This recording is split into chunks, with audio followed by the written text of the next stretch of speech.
from West Virginia Public Broadcasting. Support for the following is provided by the West Virginia Department of Education and West Virginia Public Broadcasting. Hey everyone, it's Education Station, the show where we invite teachers from all across West Virginia to submit videos of themselves teaching their favorite lessons. In today's episode, we've got 3 exciting lessons about English and reading. Well, hello and welcome back, everyone. I'm your host, Alex Milanese, and we're kicking off today's episode with a fun English lesson. So, do you know the difference between synonyms and antonyms? Well, if not, Miss Furches has us covered. Let's check it out. Hi, my name is Emma Furches. I'm a junior at Princeton Senior High School and I attend the Mercer County Technical Education Center. Today we're going to be discussing synonyms and antonyms by reading a book about them. Make sure as I read, you're paying attention to the differences between a synonym and an antonym. Synonyms and Antonyms, written by Anne Henricks. What is a synonym? Would you rather find a penny or a cent? Are parents noisy or are they loud? Is a meadow greener than a field? These questions are impossible to answer. Each one asks you to choose between 2 things, but the 2 things are the same. 2 words that mean the same thing or almost the same thing are called synonyms. Here are the synonym pairs from the example sentences: penny, cent, noisy, loud, meadow, field. Thousands of words have at least one synonym. Just check out these examples: fast, quick, leap, jump, unhappy, sad, kettle, pot, big, large. Synonyms come in handy. They make your writing and speech more interesting. They let you choose just the right word.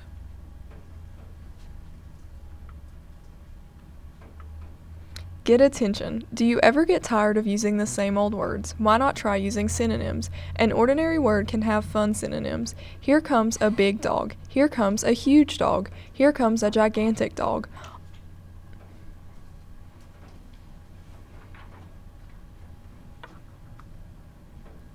Don't repeat, repeat, repeat. Suppose your cat went on an eating spree. You could say, Cuddles ate her cat food. Then she ate the goldfish. Next she ate a few bugs. For dessert she ate some flowers. Ate, ate, ate, ate. This hungry kitty could be more interesting and funny. How can you show that with words?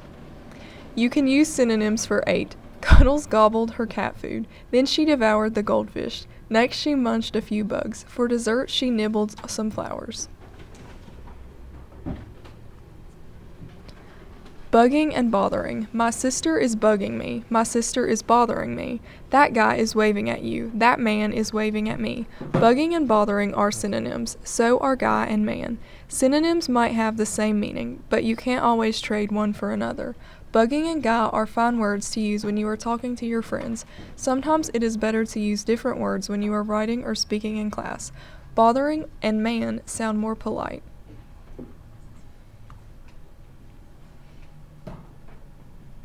What is an antonym? Yesterday I lost my iguana, but today I found it. In the library we whisper, but on the playground we shout. The sun shines all day and the moon shines all night. Look at the pairs of words from the sentences above. Lost, found, whisper, shout, day, night. 2 words that are opposites are called antonyms.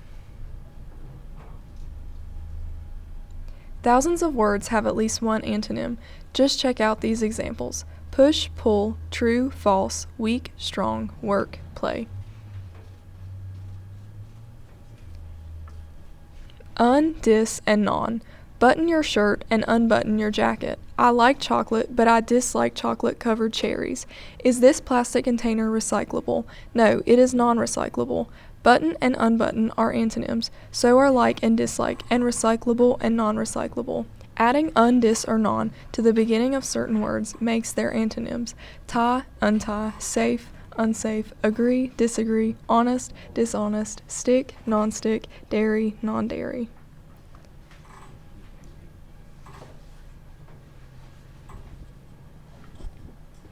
Full and less. A spoon is useful for eating soup. That fork is useless. Be careful with that goldfish bowl. If you're careless, you might spill. Useful and useless are antonyms. So are careful and careless. Words with full and words with less at the end are antonyms. Joyful, joyless, fearful, fearless, colorful, colorless.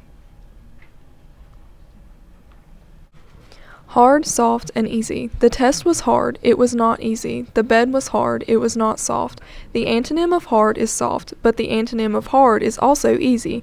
Hard has more than one antonym because the word has more than one meaning. Here are some others: right, left, right, wrong.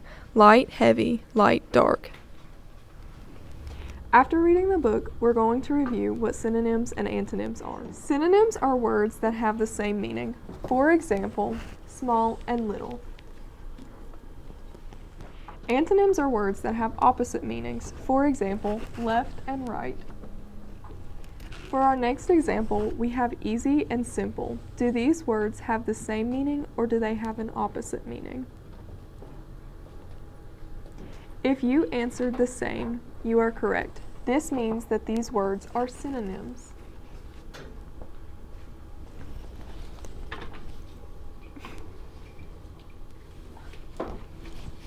What about hot and cold? Do these words have the same meaning or different? If you answer different, you are correct. That means that these words are antonyms. Light and dark. Do you think they are synonyms or antonyms? If you answered antonyms, you are correct.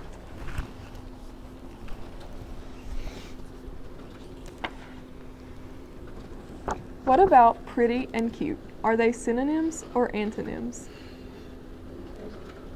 If you answered synonyms, you are correct. Up and down. Do you think that they are synonyms or antonyms? If you answered antonyms, you are correct.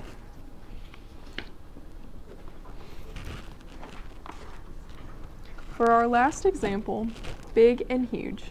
Do you think that they are synonyms or antonyms? If you answered synonyms, you are correct. Now we're going to be reviewing some sentences and identifying the synonyms for the underlined word. The first sentence is, the sofa is too big for the room. Which one of the two options is the synonym for big?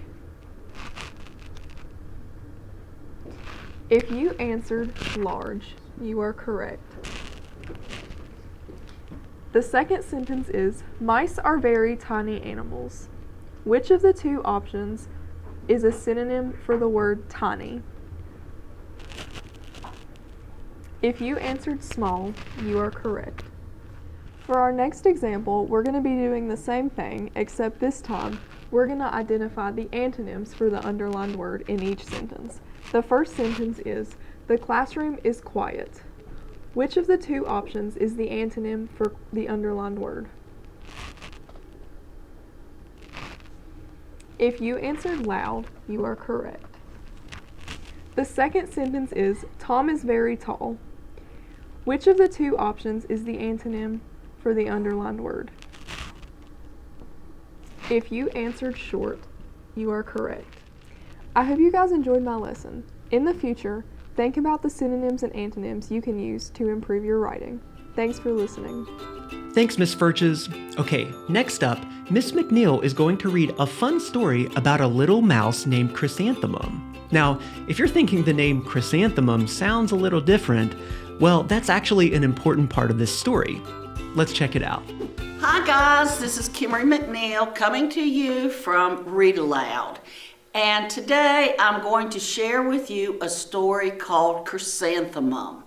Now, do you have an unusual name that people either can't pronounce or they get it wrong? I do. Most people think that my name has a B and an E and in it and an L, but it doesn't. And that's kind of the way Chrysanthemum is. I have a hard time pronouncing it. So it's a story of how she comes to really love her name. And this book is written by Kevin Hennekes, and I'm sure that you will enjoy the whole story. So let's get moving, okay? Today we're going to read Chrysanthemum by Kevin Hennekes. The day she was born was the happiest day in her parents' lives. She's perfect, said her mother, Absolutely, said her father, and she was. She was absolutely perfect. Her name must be everything she is, said her mother. Her name must be absolutely perfect, said her father, and it was. Chrysanthemum. Her parents named her Chrysanthemum. Chrysanthemum grew and grew and grew, and when she was old enough to appreciate it, Chrysanthemum loved her name. Chrysanthemum thought her name was absolutely perfect, and then she started school. On the first day, Chrysanthemum wore her sunniest dress and brightest smile. She ran all the way to school. Hooray, said Chrysanthemum, school. But when Mrs. Chud took roll call, everybody giggled upon hearing Chrysanthemum's name. If I had a name like yours, I'd change it, Victoria said, as the students lined up to go home. I wish I could, thought Chrysanthemum miserably. Welcome home, said her mother. Welcome home, said her father. School is no place for me, said Chrysanthemum. My name is too long. It scarcely fits on my name tag, and I'm named after a flower. Oh, pish, said the mother. Your name is beautiful, and precious and priceless and fascinating and winsome, said her father. It's everything you are, said her mother. Absolutely perfect, said her father. The next morning, Chrysanthemum wore her most comfortable jumper. She walked to school as slowly as she could. She dragged her feet in the dirt. Chrysanthemum, chrysanthemum, chrysanthemum, she wrote. She even looks like a flower, said Victoria as Chrysanthemum entered the playground. Let's pick her, said Rita, pointing. Let's smell her, said Joe. Chrysanthemum wilted. She did not think her name was absolutely perfect. She thought it was absolutely dreadful. The rest of the day was not much better. During nap time, Victoria raised her hand and said, A chrysanthemum is a flower. It lives in a garden with worms and other dirty things. Thank you for sharing that with us, Victoria, said Mrs. Chud. Now, put your head down. I just cannot believe your name, Victoria said as the students lined up to go home. Neither can I, thought Chrysanthemum miserably. Welcome home, said her mother. Welcome home, said her father. School is no place for me, said Chrysanthemum. They said I even looked like a flower. They pretended to pick me and smell me. Oh, pish, said her mother. They're just jealous and envious and begrudging and discontented and jaundiced, said her father. Who wouldn't be jealous of a name like yours, said her mother. After all, it's absolutely perfect, said her father. Chrysanthemum felt a trifle better after her favorite dessert, which was chocolate cake with buttercream frosting, and another evening filled with hugs and kisses and parcheesi. That night, Chrysanthemum dreamed that she really was a chrysanthemum. She sprouted leaves and petals. Victoria picked her and plucked the leaves and petals one by one until there was nothing left but a scrawny stem. It was the worst nightmare of Chrysanthemum's life. Chrysanthemum wore her outfit with 7 pockets the next morning. She loaded the pockets with her most prized possessions and her good luck charms. Chrysanthemum took the longest route possible to school. She stopped and stared at each and every flower. Chrysanthemum, chrysanthemum, chrysanthemum, the flowers seemed to say. Chrysanthemum's a daisy, chrysanthemum's a daisy, Joe, Rita, and Victoria chanted, thinking it was wildly funny. Chrysanthemum wilted. She did not think her name was absolutely perfect. She thought it was absolutely dreadful. "What's so humorous?" asked Mrs. Twinkle. "Chrysanthemum," was the answer. "Her name is so long," said Joe. "It scarcely fits on her name tag," said Rita, pointing. "I'm named after my grandmother," said Victoria, "and she's named after a flower." "My name is Long," said Miss Twinkle. "It is," said Joe. "My name would scarcely fit on a name tag," said Miss Twinkle. "It would?" said Rita, pointing. "And Mrs. Twinkle, I'm named after a flower too." "You are?" said Victoria. "Yes, Mrs. Twinkle. My name is Delphinium." "Delphinium Twinkle, and if my baby's a girl, I'm considering Chrysanthemum as a name. I think it's absolutely perfect." Chrysanthemum could scarcely believe her ears. She blushed, she beamed, she bloomed. Chrysanthemum, chrysanthemum, chrysanthemum.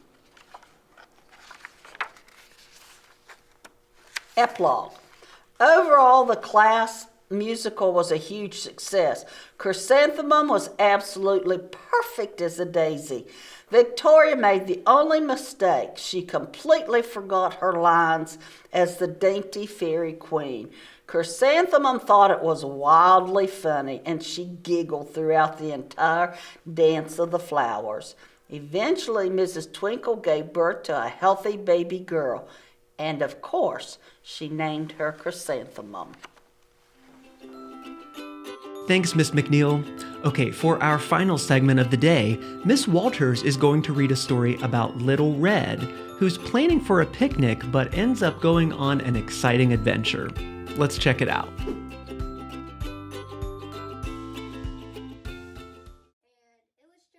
by Sam Williams.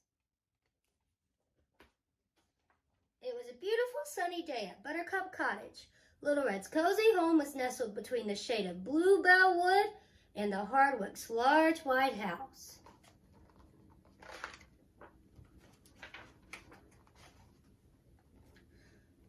Little Red and her friends busily prepared for their picnic at Lily Pad Pond. They filled their basket to the brim with dandelion tea, sherbet sandwiches, and chocolate cake. Little Red added a bundle of carrots for Roni the pony.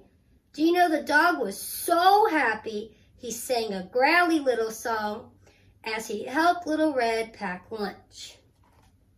"That's everything," said Little Red as she crossed the last item off her list. What a buzz of a day! Little Blue was so excited he couldn't stay still, and he skipped around the kitchen. Don't forget this, Little Blue grabbed Little Red's sack of smiles from the table. "Right, now we're off," said Little Red. So they're going on a picnic. Let's see what happens. Little Red shut the door of the cottage. Roni stood waiting impatiently with the wonky wooden wagon. "Tosh," Roni snorted. "I've been waiting for you forever, and I'm getting hungry." "Oh, Roni, you're always hungry." "Not to worry, we're bringing plenty of food and all aboard," Little Red called. As a jolly group meandered through the ferns and bluebells on the path to Lily Pad Pond, they sang, "We're going on a picnic, a picnic, a picnic. We're going on a picnic. Isn't it grand? We're going to feast on tasty sweets and run and jump. It's such a treat to be going on a picnic. Isn't it grand?" "What a buzz of a day," Little Blue shouted. "Perfect for a picnic." Suddenly, Roni came to an abrupt stop, nearly making the wonky wooden wagon topple over. "What is it?" Roni said. What is it, Roni?" Little Red asked. "I'm famished." "Can I have a carrot or two?" Her belly rumbled. "I'm hungry too," Little Blue piped up. "Let's just have our picnic right here." Little Red felt a little hungry. Little Red felt a little hungry herself, So she swung down from the wagon and opened the picnic basket. She spread the blanket on the woodland floor and took out her tea set. "Well, this is a nice spot," Little Red said. Little Red passed out the sherbet sandwiches. Little Blue passed Roni her bunch of carrots. Gino settled down on a corner of the blanket to chew on his sandwich, and his waggy tail created a sort of a breeze.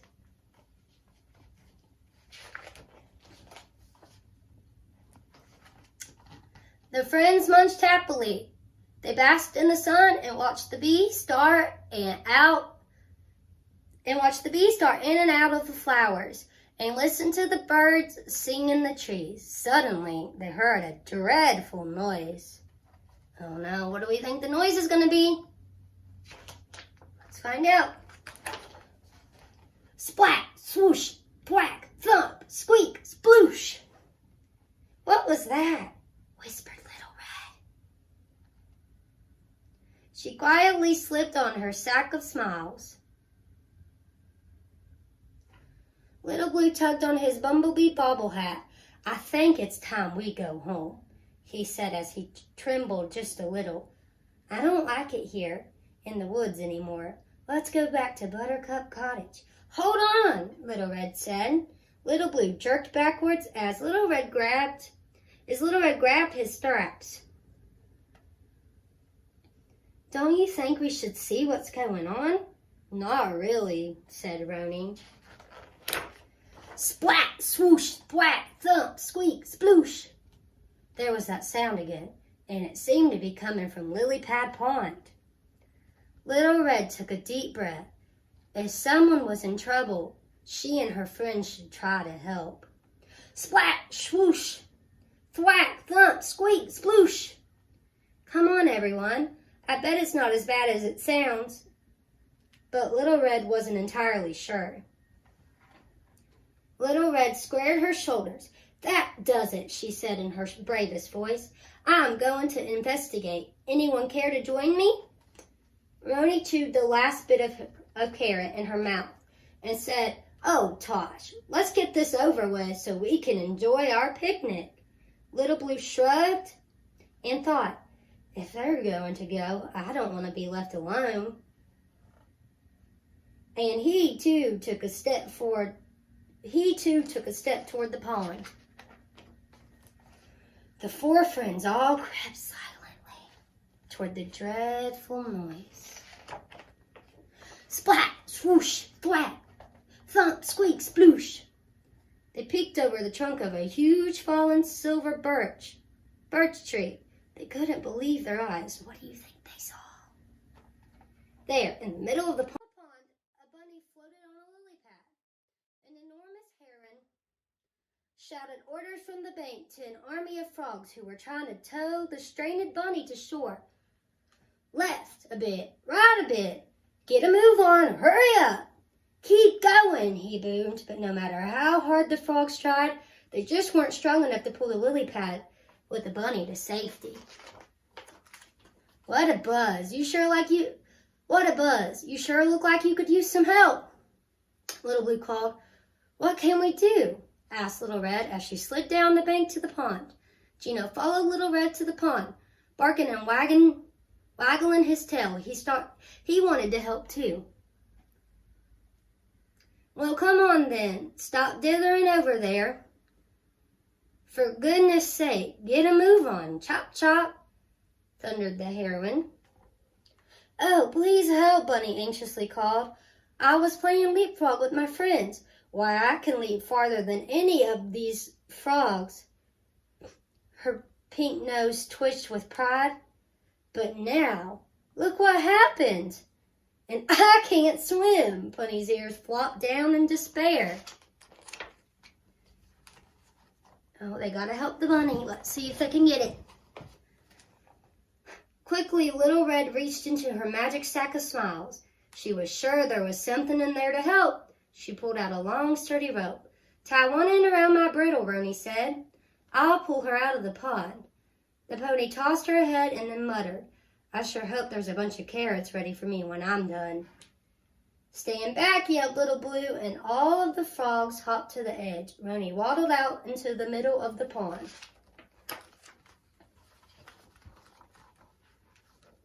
When she drew close enough, she tossed the free end of the rope to Bunny. Hold tight now, Roni instructed. Bunny nodded her head, ears bobbing furiously, and she gripped the rope with all her might. Slowly and carefully, Roni turned and began to walk back to the edge of the pond, pulling the bunny and the lily pad behind her. A great ripple of cheers rose up. "Fantiddly frog-tastic," croaked the biggest, greenest frog of all. "We thought we would never get her out." "Bravo! Good work, I say," said the heron as he clapped his giant wings together. So, a heron is a type of bird, and it's this big guy right there. Little Red and Little Blue ran over to Bunny. "Are you all right?" they asked. Bunny laughed. "Of course I'm all right. I'm the champion jumper of the entire woods. I jumped further than any of those frogs today." But she paused and then she giggled. "Of course I jumped so far I couldn't get myself back." And the little bunny twitched her nose and her eyes sparkled. "Thank you all for helping me." "You're lucky you had brave picnickers around like me," Little Blue said, and Roni groaned. "Come on, everyone," Little Red said. "Let's all go enjoy our picnic. There's plenty for everyone." Everyone sat down to a delicious picnic in Bluebell Wood.